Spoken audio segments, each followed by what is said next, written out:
Hi, welcome to Building Your Own Computer. My name is Rob Tracy and I'm an instructor with Nebo Technical Institute. In this video, we're going to teach you how to build your own personal computer system. Now, I myself have been building computer systems for about 10 years now. I've built them for personal use, I've built them to sell, and I've also built them as a part of my job at different companies. Over the years, I've learned a lot of things about building computers. I've learned what to do, and I've learned what not to do. I'm going to convey those to you as we go through this video. Now, as we progress through this video, we're going to cover every aspect of building a computer. We're going to talk about how to select the correct parts, put them together. We're going to talk about how to partition and format right when you're done. And we're going to talk about how to install an operating system as well. Now, at this point you might be asking, what's the benefit of building your own computer system? Isn't it just a lot easier to run down to the store and purchase a system? Well, actually, there are a lot of benefits to building your own computer. The advantage of building a PC system is cost. You can build your own personal computer for much less than you can buy one out of a store. The second advantage to building your own computer system is that of quality. Now, if a computer store or a discount retailer or whatever and you need a computer with a very low price, beware, okay? The reason why it's really low price.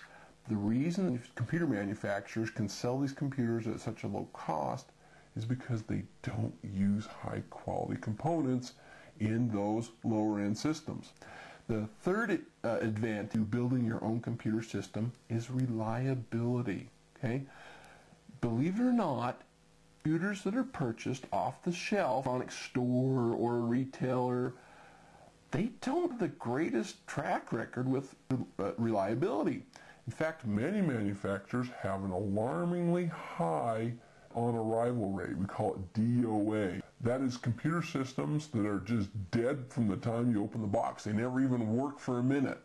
The fourth advantage to building your own computer system is customizability.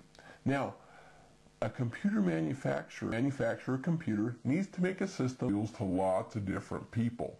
So what they do is they build basically a generic system that doesn't do anything well but does a lot of things fairly well. They don't know what it is you want to do, so they try to bases. Build your own system. You can build it the way you want.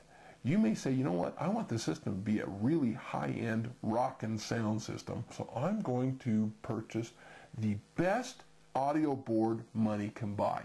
Now, in addition to cost, quality, reliability, and customizability, there's a fifth benefit to the computer system, and that is the fact that because you built it, if you ever down the road, year or two down the road, ever have a problem with that PC system, you're going to be able to fix it yourself because you know that system. You built it. You know every part that's inside that computer.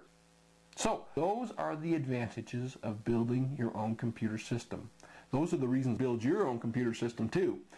Having done it both ways over the years, I much prefer building my own system as opposed to purchasing one. In fact, I vowed never to purchase a system off the shelf ever again because of the advantages that we've talked about.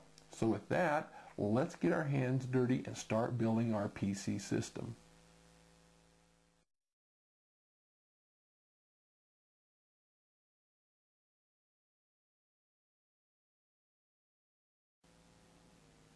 The first step in building your system is to gather the tools and purchase the computer you're going to need to build your PC. The first thing we need to look at here is the tools that you're going to need in order to build your PC system.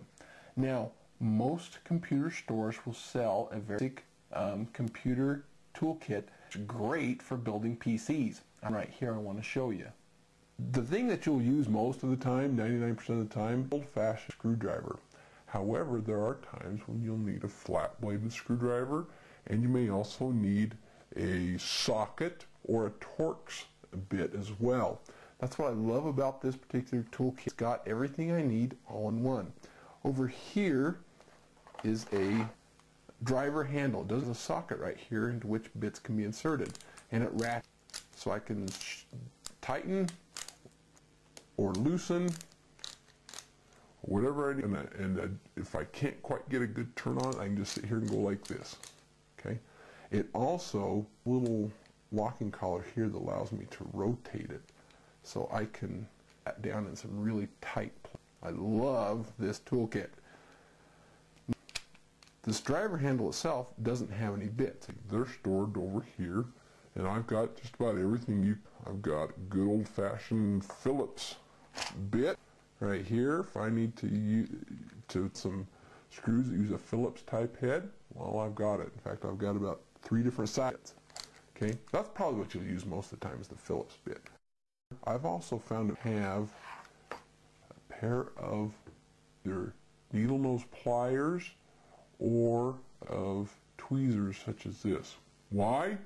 Because I drop screws all the time when I'm building, and they get down to the most difficult place to reach they can possibly find inside the case. Sometimes it's way too narrow to get my big fat fingers in there. Something like this. Get that screw and pull it back out is useful. In fact, it's so useful that I have 2 different types. This one's really handy too. This works on a bit different, like a little claw. If I push this out, you can see those little fingers coming out of the end. If I've got a screw down somewhere that I can't reach, I can grab a hold of the screw, track the handle, pull that screw out. Okay. I also, in my toolkit, keep a case right here that's full of screws and standoffs and clips and what I think I might need when I'm building a system. Now, tools ready, the next thing you need to do is purchase the components you're going to need to build your PC system. Now, before we go any farther, you need to understand that you should watch all the way through this video before you go out and buy your components.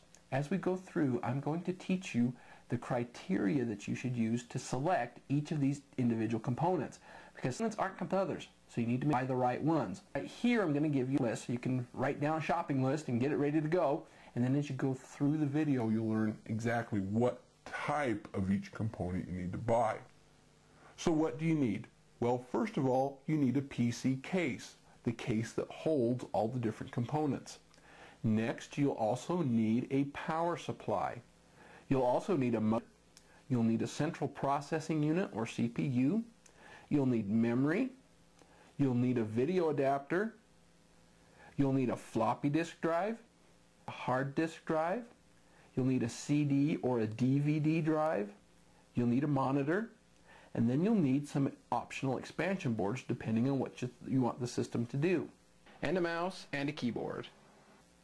Now, you might be asking the question, where do I go to get these components? Well, there's lots of different sources. Your first option is a local computer or discount retail store.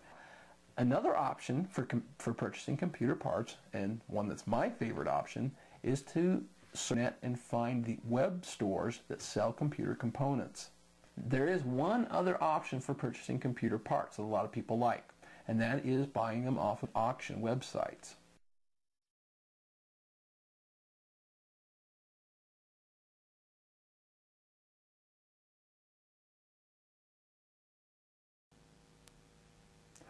Now, before we actually building our PC system, we need to talk about 2 more topics. These are very important topics, and I want you to pay very close attention to what I'm going to say. These topics use safety and to electrostatic discharge. Let's talk about safety first. Understand that working on a system is a relatively safe proposition. However, there still are a couple of things that you must keep in mind to keep yourself safe while you're building your own PC. Rule number 1, I want you to write this down on a paper and put a big exclamation point by it. Never work on the PC if it's plugged in to the wall. In fact, when I work these, I not only unplug this end, but I also unplug this end of the power cable. Now there's another issue you need to be aware of, and that is never, never, never open up a PC monitor and try to work on anything. Okay? Here's the reason why.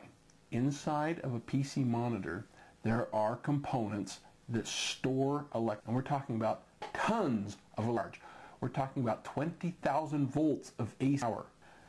The issue is that even if you unplug that monitor, those components inside the monitor retain that horrendous charge for years. If you open up that PC or that monitor and touch the wrong thing, you will get shocked and it will probably... Now, before we go on, there's one other topic we talk about, and that is electrostatic discharge. You're thinking, what on earth is he talking about? Electrostatic discharge, what is that?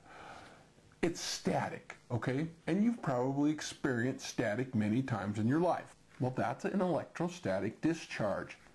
The reason we're concerned about it here is because a static discharge like that can absolutely destroy computer components that you're working on. And here's the important part. You can see and feel that spark. That means you had a static discharge of around 10 to 15,000 volts.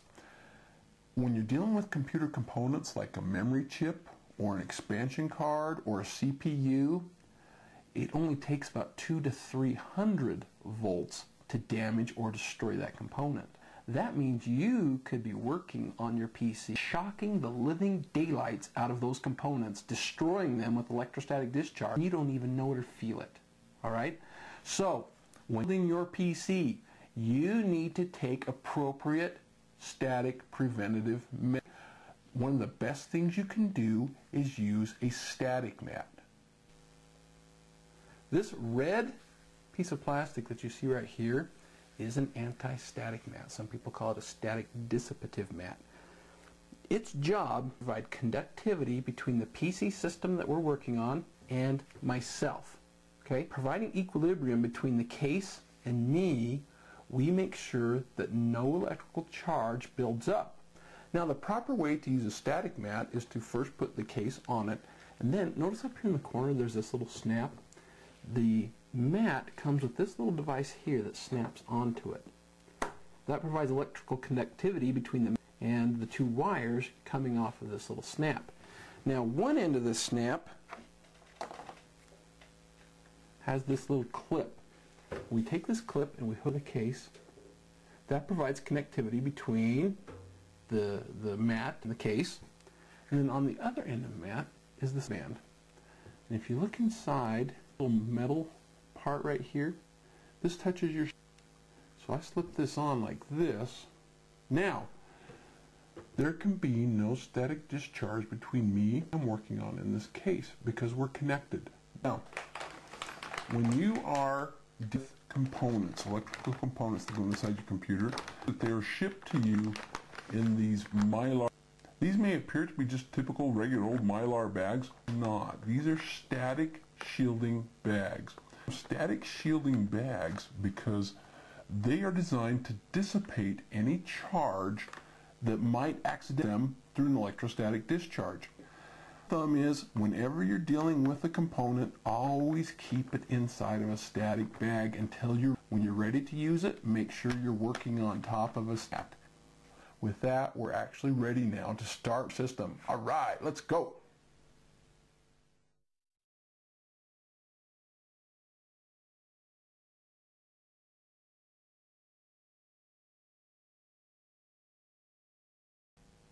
Now, when you're building your PC, components you're probably going to need to be concerned with are the case and the power supply. And let's talk about the case.